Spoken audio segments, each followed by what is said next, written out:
जय श्री कृष्ण, जय श्री कृष्ण, जय श्री कृष्ण। जय राधा रानी की जय, जय सिया रामचंद्र की जय, जय वैष्णो माता की जय, जय खाटू श्याम की जय। आज आमी श्रीमद् भगवद गीतार 8तम अध्याय अक्षर ब्रह्म योग श्लोक 28 पाठ करছি।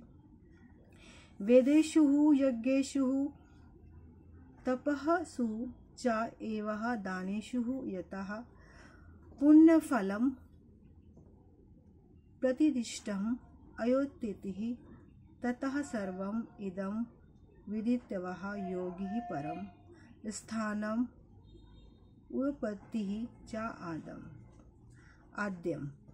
অনুবাদ, এখানে ঠাকুর বলছেন কি হে অর্জুন, ভক্তি যোগ অবলম্বন করে তুমি কোনো ফল থেকে বঞ্চিত হতে পারবে না। বেদ পাঠ, যজ্ঞ অনুষ্ঠান, তপস্যা, দান আদি যত রকমের জ্ঞান ও কর্ম আছে সেই সব কিছুর ফল তুমি ভক্তি যোগের দ্বারা লাভ করবে ও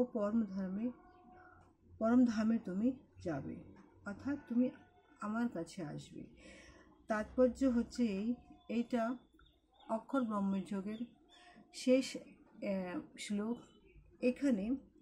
এখানে ঠাকুর ভক্তি যোগের দ্বারা অর্জুনকে বলতে চেয়েছেন কি হে অর্জুন, তুমি আমার চরণে এসেছো, আমার চরণে এসে নিজের সমস্ত কিছু তুমি পাপ, দোষ, গুণ, ভয় সব কিছু তুমি আমাকে তুমি দান করে দিয়েছো, সমর্পণ করে দিয়েছো, যার ফলে তোমার সব কিছু আমি নিয়ে নিয়েছি, সব কিছু, যার ফলে তুমি ভক্তির ফলে তুমি এই সব কিছু লাভ করবে যা আমি তোমাকে দান করছি, দিচ্ছি, আমার ভালোবাসা, আমার সান্নিধ্য, সব কিছু। এখানে বলাই হয় কি মানুষের জীবনে 4টি ভাগ আছে: ব্রহ্মচারী, গারস্থ জীবন, বানপ্রস্থ জীবন এবং সন্ন্যাস জীবন। সেইভাবেই শ্রীমদ্ ভগবদ গীতার 3টি ভাগে ভাগ করা, মানে প্রথম অধ্যায় থেকে ষষ্ঠ অধ্যায় করে আবার ছোটি করে ভাগ করা আছে। সপ্তম অধ্যায় থেকে 12 থেকে 18 এই অধ্যায়, এই যে অধ্যায়গুলো আছে, এই অধ্যায় যে মাঝখানে যেই 6টি অধ্যায় বিজ্ঞান যোগ, অক্ষর ব্রহ্ম যোগ, রাজগুহ যোগ এবং বিভূতি যোগ, বিশ্বরূপ দর্শন যোগ এবং ভক্তি যোগ।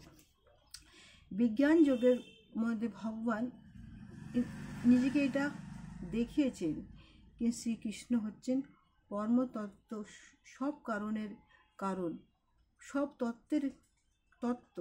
সে হচ্ছে জড় ও চিন্ময় শক্তির সমস্ত প্রাণ শক্তি।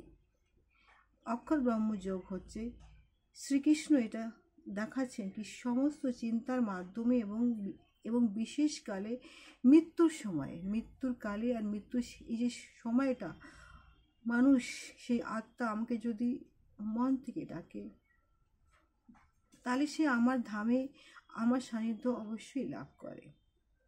রাজগুহ যোগ, যেখানে ভগবান বলতে চেয়েছেন কি পরম অধ্যায় বিষয়, যেখানে আমি সব কিছু প্রাকৃতিক ও অপ্রাকৃতিকভাবে সমস্ত জীব আমারই সাথে জড়িয়ে আছে, আমারই সব কিছুতে আছে।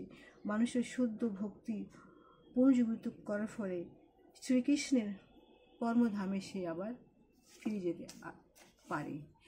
বিভূতি যোগ, যার ফলে ঠাকুর এটা বুঝাতে চেয়েছেন কি শ্রীকৃষ্ণ হচ্ছে সমস্ত সৌর্য, স্ত্রী, আডম্বর, উৎকর্ষ, শক্তি, দিব্য শক্তি, সমস্ত লীলার পরম লীলা। উনি সব কিছু, উনি একমাত্র, উনি প্রকাশবিন্দু, উনি সব কিছু, আর কিছু নয়। বিশ্বরূপ দর্শনের দ্বারা শ্রীকৃষ্ণ এটা অর্জুনকে দেখিয়েছেন। দিব্যদৃষ্টি দান করার ফলে উনি এটা অর্জুনকে বুঝিয়েছেন কি এই পৃথিবীর সমস্ত কিছু সমস্ত কিছু জীব আমার থেকেই সৃষ্টি হয়, আবার কর্ম করে কাজ করে আমার মধ্যে সে আবার বিলীন হয়ে যায়। আবার ভক্তিযোগ, চিন্ময় জগতের সর্বোত্তম প্রাপ্তি হচ্ছে শ্রীকৃষ্ণের প্রেম, তার ভক্তি, তার চরণের ধূলি স্পর্শ, সেটাই হচ্ছে ভক্তিযোগ।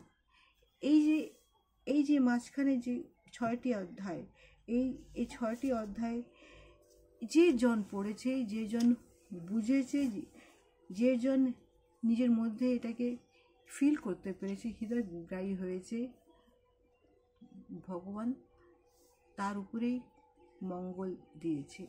তাকে নিজের লীলা, নিজের সমস্ত রূপ, নিজের ভালোবাসা দিয়ে তাকে উজাড় করে দিয়েছে। তাকে নিজের সেই গোলক ধামে সে নিয়ে চলে গেছে। জয় শ্রীকৃষ্ণ, জয় শ্রীকৃষ্ণ, জয় শ্রীকৃষ্ণ।